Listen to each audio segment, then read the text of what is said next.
I think this started just after the car crash. I've never been quite well since then. My girlfriend died in the crash about a year ago. The car I was driving hit the curb and flipped. The police said it probably wasn't my fault, something about oil on the road, but I don't know. I don't remember what happened anyway. All I remember is waking up upside down in the car and seeing my girlfriend's face, staring at me. She never put on her seatbelt. The ambulance guy said she died immediately, but he lied. She was still alive. I know. I could tell by her eyes. I was pinned by the steering wheel and couldn't move, and had to watch the desperate pleading in those eyes fade and finally vanish.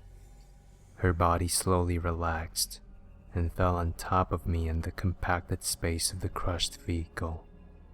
It was a full 15 minutes before anyone found us.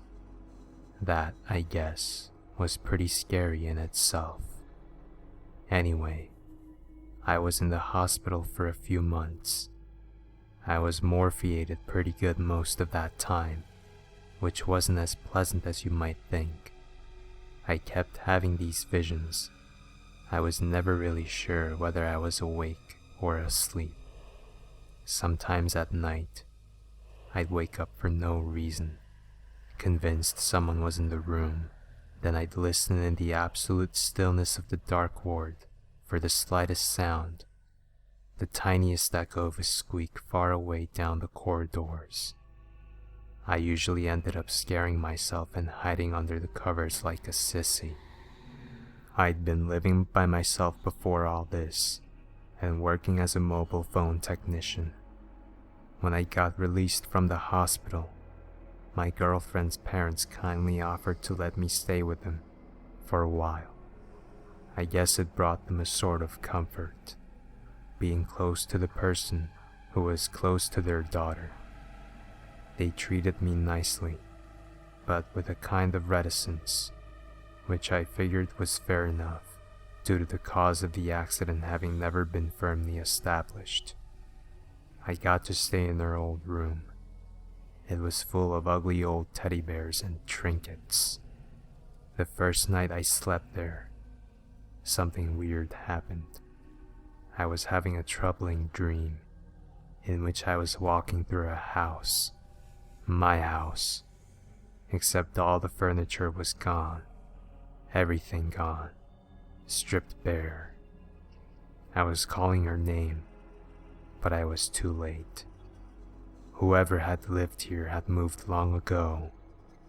A terrific feeling of sadness overwhelmed me, and I woke up. I blinked, remembering where I was. I lay a while listening into space. Somewhere in the distance, a baby was crying. I rolled over to check the time on my mobile phone. It was 2 a.m. Disinterestedly, I noticed there was a message waiting on the phone for me. When I checked the message, it was blank. The sender's name was B, just B, and nothing else. There was no callback number, despite the innocuousness of it all. I felt suddenly cold as I erased the message. The distant baby stopped crying, not slowly like it had been comforted, but cut off in an instant, leaving the night painfully quiet. In the shadows of the wardrobe, something shifted. I pulled the covers over my head. With daylight came the dissolution of my fears, and I cheerfully said goodbye to her parents as they left for work for the day. I mooched around a while, then decided to do some weight exercises as part of my recovery. I did some good leg work, thinking all the while how stupid I was to be scared so easily by what amounted to primitive instincts, a basic fear of the dark. I paused to rest for a while, lying back on the weight bench, and that's when I received another message.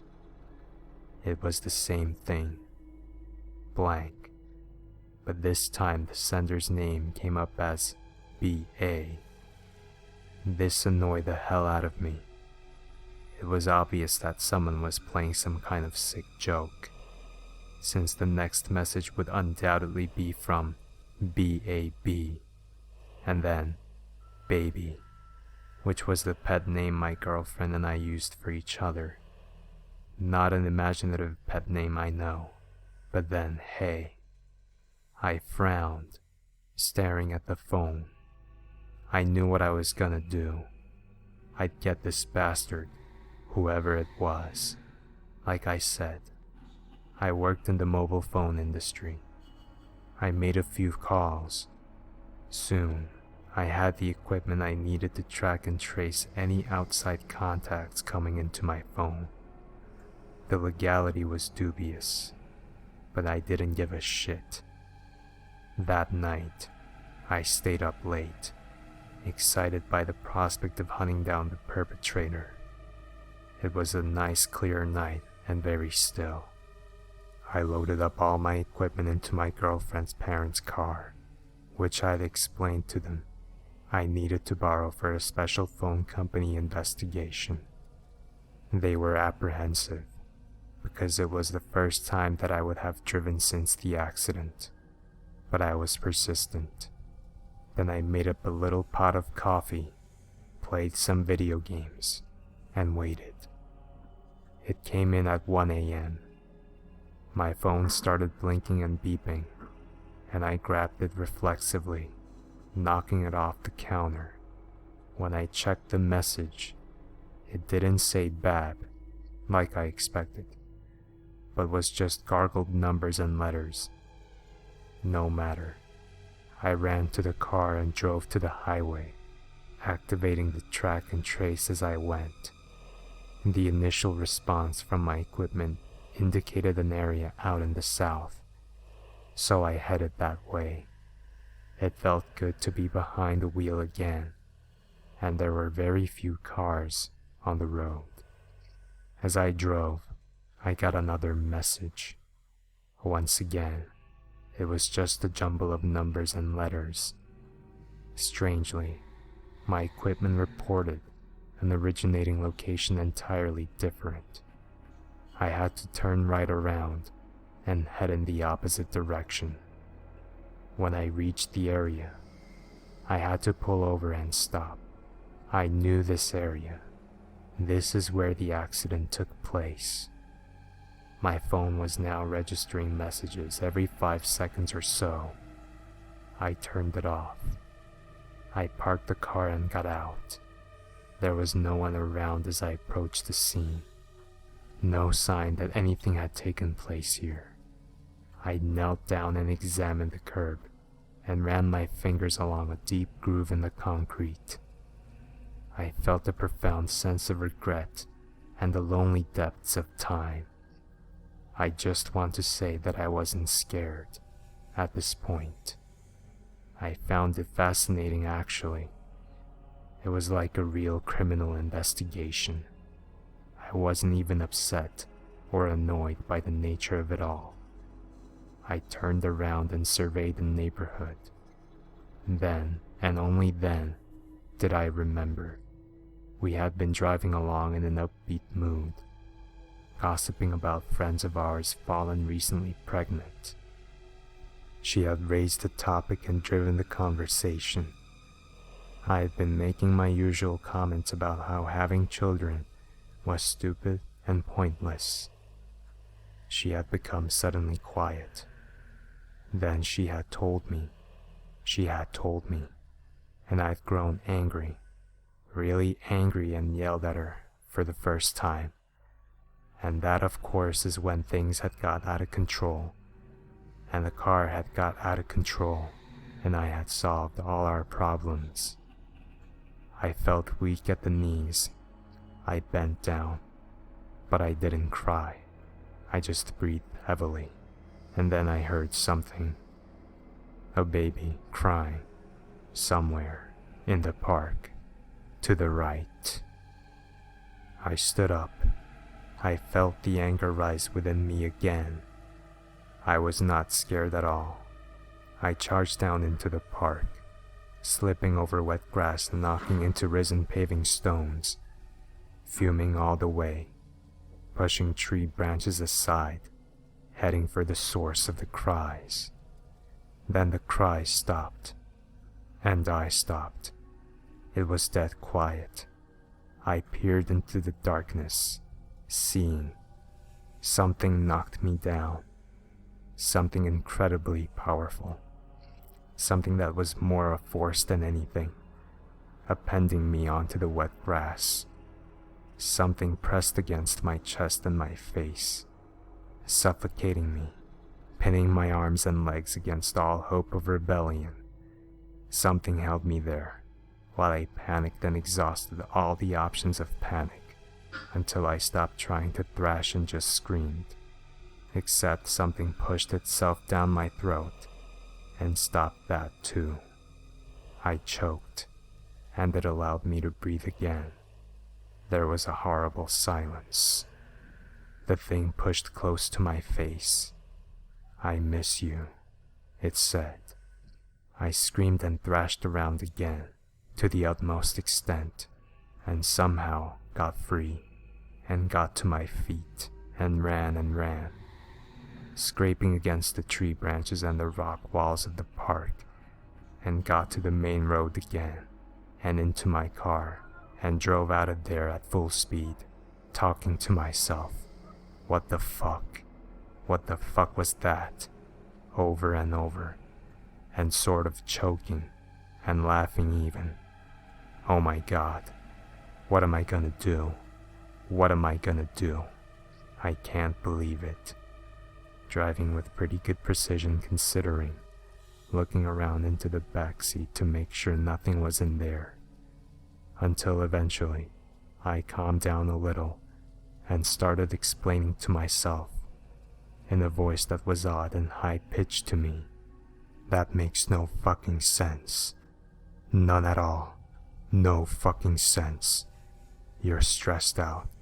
You need to relax. Relax. Take some time off. You need to fucking relax. You're crazy. You're crazy.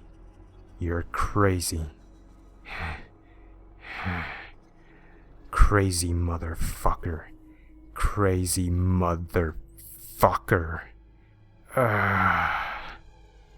When I reached her parents' house, it was dawn. My stomach ached terribly. I stumbled out of the car and reached the porch before going into violent convulsions and throwing up in the garden. Her mother, who was in the kitchen, heard me and came out. Finding me in such a state, she took me upstairs to the lounge, laid me down on the couch, and woke her husband. I felt like if I just focused hard enough, I could return to normal. I breathed deeply and tried to contain the waves of nausea that were washing over me. Clearly, it was post-traumatic stress disorder. I'd known friends who had become psychotic, and now, unfortunately, it seemed to be my turn. So this is what it was like. The difference was, I knew what was happening. Therefore, I could contain the psychosis and control it. All I had to do was relax. Just relax. Her mother pushed a bowl of what looked like chicken soup into my hands. "Eat this," she commanded, not unsympathetically. The father leaned over, looking rather put out at having to be up so early. Seeing that I was being complacent, he made a sound and sat down, picking up the morning newspaper.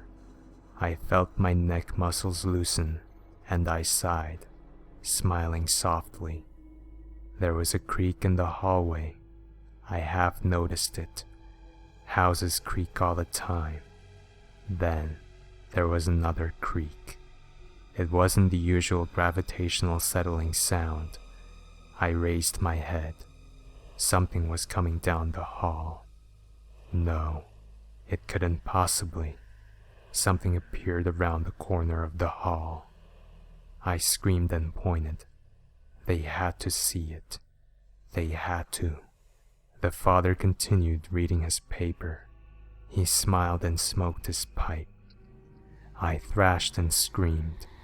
I rose to my feet, but I couldn't move. The mother calmly watched television. It saw me. It glided towards me. I fell in a heap, covering my eyes. The next thing I knew, I was here, in the hospital.